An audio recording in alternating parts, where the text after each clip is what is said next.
Hey, it's Michael Serio here at Wizard World Comic-Con in Philadelphia, where there is thousands of fans of the show The Walking Dead, and one guy dressed as Jafar from Aladdin.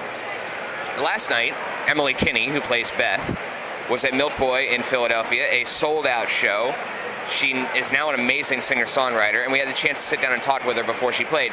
However, we're not that professional, and we decided to do it in a stairwell, and it turned out so dark that you can't even see it. But she's so sweet and so amazing that we still want you to be able to hear it. Take a listen.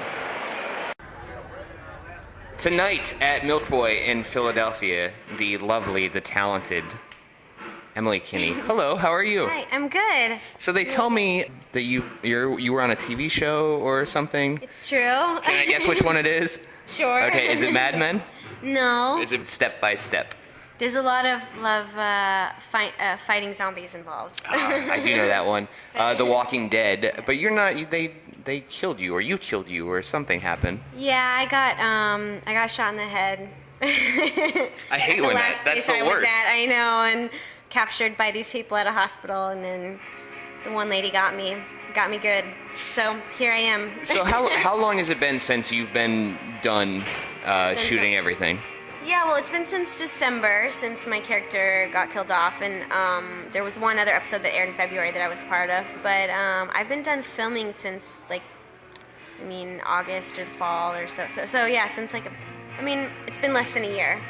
That's right, because you came back to somebody in, a dream, they told me. Yes, there was a hallucination that happened. I have to be completely honest with you. I've never seen The Walking Dead, and it's not because it's not, a crazy, critically acclaimed good show. It's just I am scared to death of zombies. Yeah, they are. We're literally on a stairwell. We should say that. Yeah, they're scary. I get anxiety watching it for sure. I tried because I wanted to be supportive of you, and I tried to watch a clip today, and you were kind of walking down, a stairway just like this one, and then a zombie came out, and he started doing the, and then you just stabbed him in the head. Yep. That's what you gotta do. You gotta just go for the head. Yeah. Right to the brain. That's not fun, but people love that show, a lot.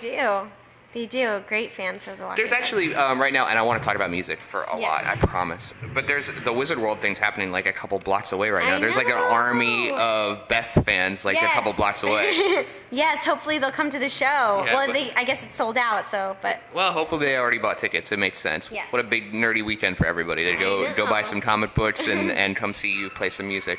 The music itself. This was around before there was even a Walking Dead. You were doing music. It's not like one of those things where you go, hey, I'm bored now, I'm going to pick up a guitar. You've been doing this for a long time. Yeah, music and acting have both been something that have been a big part of my life since I was really little. Probably my introduction to performing was music. I was singing songs at talent shows and at church and stuff like that. And I've always been one to write poetry and little short stories and songs. And so it was something I was sort of doing all the while pursuing acting and pursuing theater. And so when I first moved to New York, I would, as well as audition, I would also, sing at little clubs around the city, like Rockwood, or there's this place, Pete's Candy Store, and pianos. So yeah, it's always been a part of my life. And now obviously I have a little more time, so I'm going on tour. That's okay. It's okay. Go ahead. We're on the zombie stairwell. Yes. You were supposed to walk in. She was supposed to walk in and go. We're very professional around here. Mm-hmm. Yeah. There's people walking in and out. At least they're not zombies, so that's a good thing. So I was told that you're actually thinking about getting a tattoo after this whole tour is done.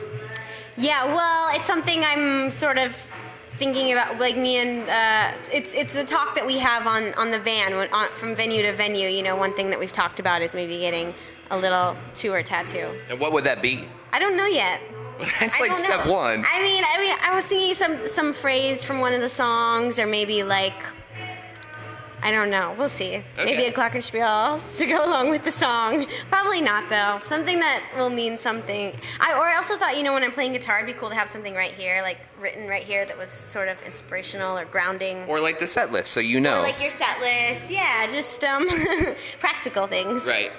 Now that the show is done, you've put full-on concentration into the music, and I think it's commendable, because if I was on a show where I was running from stuff for a couple of years, like when I was done, I would just sleep for a little bit. But you go, no, I want to do the music. Let's do that. Yeah, that's kind of the nice thing about doing acting and music is with acting, you do have downtime. Like that's kind of part of the gig, that like you do a cool job and then you audition until you get your next job, and there's this sort of in-between limbo time. And for me, music has really filled that. If I'm not picked for a theater show or for a television show, it's like, well, I just can book my own shows and do some music and do some performing. And so I guess basically I'm a workaholic. Basically what it means is when I have time off, I want to instead go and play shows. There is also an album in the works, Yes. and that comes out in August. And tell me a little bit about what that. I mean, I've heard parts of it. Got to hear parts of it tonight. Yeah. But tell me a little bit about what's the focus of all that for you. The album is This Is War, and my last album, if anybody's heard any of that kind of music, was called Expired Love. And I feel like that album was a lot about like saying goodbye to things, sort of mourning the loss of different relationships. A lot of my songs are about relationships and love and that kind of thing. But I feel like this album is sort of a step away from that, not just sort of mourning and saying goodbye to things, but more like taking a stand and really like standing up for myself. So you've gone from, oh man, that's a bummer, to whatever, dude, I don't need you. Yeah. Some of the songs are like that. Some of the songs are like, I know what's really going on here. Some of the songs are like, please, like, let's work this out. Let's stay, like, this is worth something. They're all kind of really standing up for myself. And I do feel like they start to skew, too, to, like, not just about relationships, but my life as an artist. I mean, mostly what I write about is the things that I go through in my life. So they're real stories. And being an actor, being an artist, there's a lot of ups and downs, and there's a lot for me to sort of write about and state my point of view on it. Right. So it's not just relationships this time around. I feel like especially in the song This Is War, it's kind of standing up for the fact that like music makes me happy and writing songs makes me happy, and I'll never give up. Like I'll keep doing it regardless of sort of an outside success, because I just actually love sitting down, writing a song, performing it. Like that itself is satisfying to me. All of these relationship songs, are they about a particular relationship? They're not all about Is there a one Harry Styles relationship. out there that we need to know about? No, they're not about one relationship in particular. They're about a lot of different relationships that maybe haven't worked out quite the way that I wanted or hoped. Have any of the people from the past relationships heard the song and went, wait a minute? I think sometimes people have a little bit, but... No, is that something you would want? Do you want that person to go... Like, because a lot of times, like, we're writing for ourselves, but we're also writing about that situation. Yeah, and, like, the reality is I do start from a real place, and then sometimes some of the details, my imagination, I mean, that's part of creating and making art is it comes from a very real place, like maybe the message or the initial idea. But then, you add on your imagination to make it more sparkly or to make it more...